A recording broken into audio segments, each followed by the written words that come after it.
ओम भूर्भुवस्सुः तत्सवितुर्वरेण्यं भर्गो देवस्य धीमहि धियो यो नः प्रचोदयात्।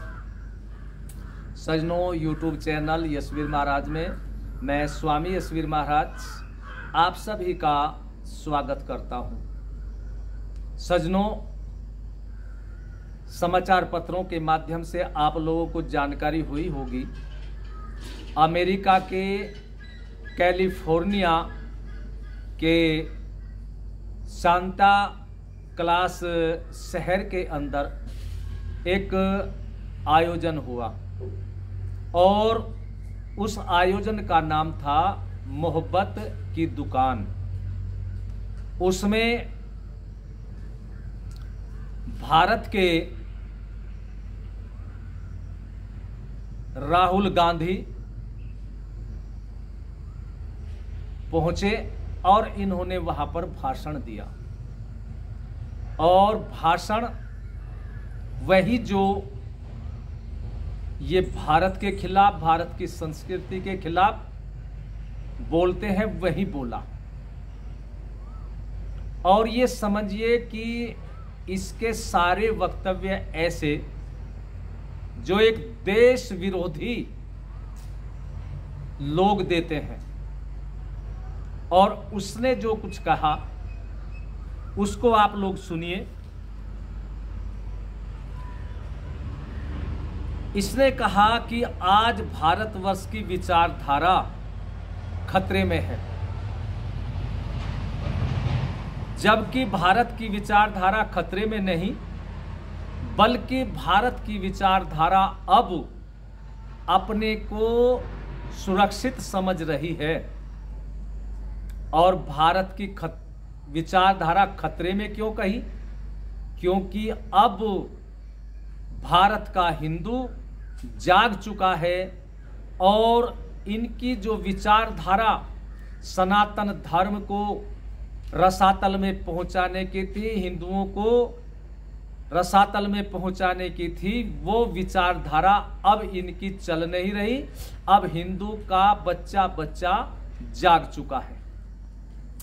और दूसरा, इसने कहा कि देश में आज जो मुस्लिमों के साथ हो रहा है वो पिछली सदी के 90वें दशक में दलितों के साथ हुआ था। देखिए, जो दलितों के साथ में हुआ था आज मुसलमानों के लिए हो रहा है। यानी ये कहना चाह रहा है कि मुसलमानों के ऊपर अत्याचार हो रहा है।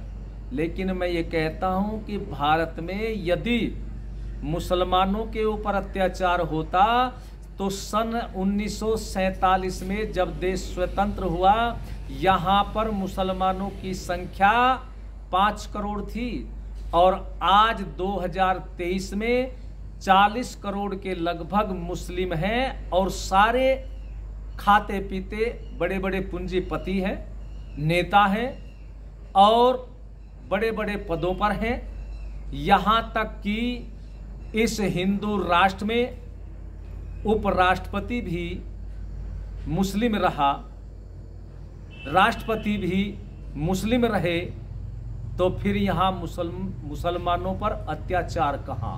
ये केवल एक बकवास है।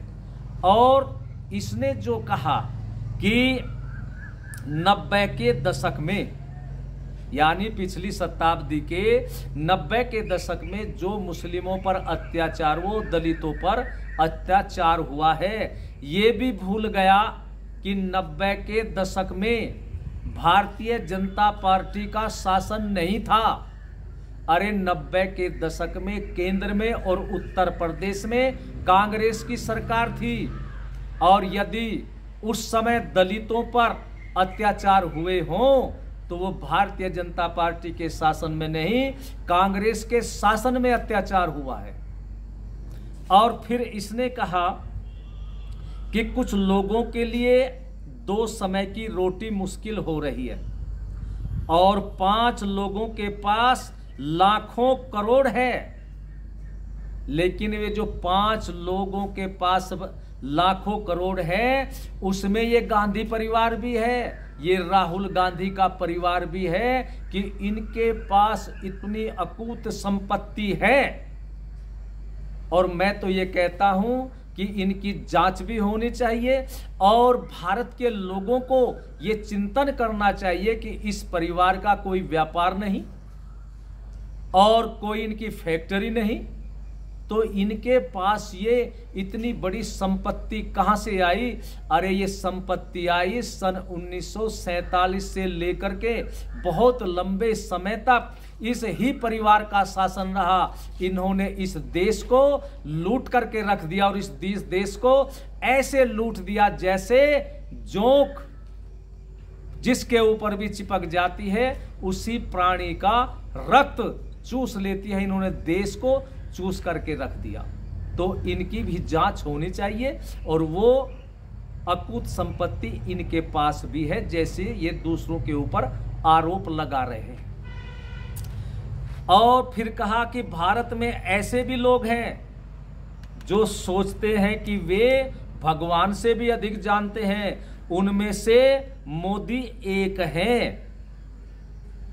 और ये कहते हैं कि अगर इस मोदी से ये वैज्ञानिक या कोई और कुछ भी पूछे ये सबको सलाह दे देते हैं, और यदि भगवान इनको मोदी जी को अपने पास बुला ले तो ये भगवान को भी सलाह देने लग जाएंगे। और आगे ये कहता है कि भगवान भी मोदी की बात सुन करके ये कहेगा अरे क्या पैदा कर दिया मैंने। ये शब्द अमेरिका के उस सम्मेलन में कहे इस राहुल गांधी ने। इसका अर्थ क्या हो गया कि मोदी जी के अंदर इतनी विद्वत्ता है कि वो हर मुद्दे पर सलाह दे सकता है, उसके अंदर इतनी बुद्धि है। और भगवान के लिए तो इसने गलत कहा, क्योंकि भगवान को किसी की आवश्यकता नहीं। भगवान तो सर्वज्ञ है, सर्वव्यापक है और सभी गुणों का भंडार है वो परमपिता परमात्मा। लेकिन यदि ये परमात्मा के साथ बैठने की बात कहता हो तो बुद्धिमान लोगों ये समझ लो कि ये मोदी जी की बुद्धि के कायल हो चुका है और बुद्धि के सामने इसने मोदी जी के सामने अपना नतमस्तक कर दिया है। तो मैं तो ये कहना चाहता हूं कि इस तरह की बातें जो राहुल कह रहा है विदेश में जाकर के भारत विरोधी, ये भारतीय जनता पार्टी के शासन में ही कह रहा है। यदि आज कांग्रेस का शासन होता और विपक्ष का कोई भी नेता इस तरह की भाषा बोलता, जिस तरह की भाषा, देशद्रोही की भाषा ये राहुल गांधी बोल रहा है, तो आज वो नेता जेल के सींगचे में होता। लेकिन देखिए भारतीय जनता पार्टी का और मोदी जी का कितना बड़ा हृदय है कि उनको गाली भी मिल रही है, देश के विपरीत भी बोला जा रहा है, लेकिन वो सब कुछ बर्दाश्त कर रहे हैं। अरे कांग्रेसियों ने कभी बर्दाश्त नहीं किया। ये कांग्रेसी और राहुल गांधी अपने दृष्टि भारत पर, इंदिरा गांधी ने जब इमरजेंसी लगाई थी, आपात स्थिति लगाई थी, उस समय देखिए, उस समय भारत के नेताओं ने कांग्रेस के खिलाफ, इंदिरा के खिलाफ जो आवाज उठाई, उनकी आवाज को दबाने के लिए मीडिया को भी दबा दिया गया, उन पर भी शिकंजा कस दिया गया और भारत के जितने भी विपक्ष के नेता थे उन सबको जेल में ठूंस दिया गया था। लेकिन ये मोदी जी का हृदय देखिए, वो गाली खा रहे हैं लेकिन वो बिल्कुल चुप है। इसलिए मैं उस अमेरिका के अंदर जो सम्मेलन हुआ उनसे भी मेरा कहना है और भारत के लोगों से भी कहना है, ये राहुल गांधी ने, इसीलिए तो इसको भारत के लोग पप्पू कहते हैं, ये कम बुद्धि का आदमी है और बाल बुद्धि वाला है। जैसे बालक होते हैं ना, वो कुछ भी कह देते हैं, उसकी बात पर कोई ध्यान नहीं देता। ये जो कुछ भी बकवास करता है, भारत का कोई भी नागरिक इसकी बातों पर नहीं आता, न कोई ज्यादा ध्यान देता। ये तो ऐसा समझ लिया इस पप्पू को तो लोगों ने, जैसे गाड़ी चलती है और कुत्ता भौंकता हुआ चला जाता है, लेकिन गाड़ी आगे बढ़ती रहती है। कुत्ते के भौंकने पर, कुत्ते की आवाज पर वो ध्यान नहीं देते।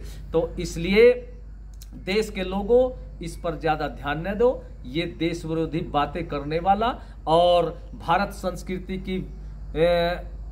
संस्कृति के विपरीत इसका जीवन है। क्यों? इसकी पैदाइश देख ले। जिस परिवार में इसने जन्म लिया वे मुगल थे, और जिस माँ के पेट से इसने जन्म लिया वो ईसाई है, और ये खुद भी ईसाई है। तो भारत की संस्कृति से इसे कोई लगाव नहीं। ये तो हिंदुओं का पागल बनाने के लिए कभी मंदिरों में जाता है, तिलक लगाता है, गंगा में नहाता है, और कभी जनेऊ जबकि कपड़े के नीचे पहनी जाती है। ये लोगों का पागल बनाने के लिए कोट के ऊपर जनेऊ पहन लेता है। ये एक नंबर का पाखंडी है। इन पाखंडियों से सावधान रहिए और अपने देश को आगे ले चलने के लिए जो देशभक्त लोग हैं उनका साथ दीजिए। इन शब्दों के साथ मैं अपनी वाणी को विश्राम देता हूं। ओम सम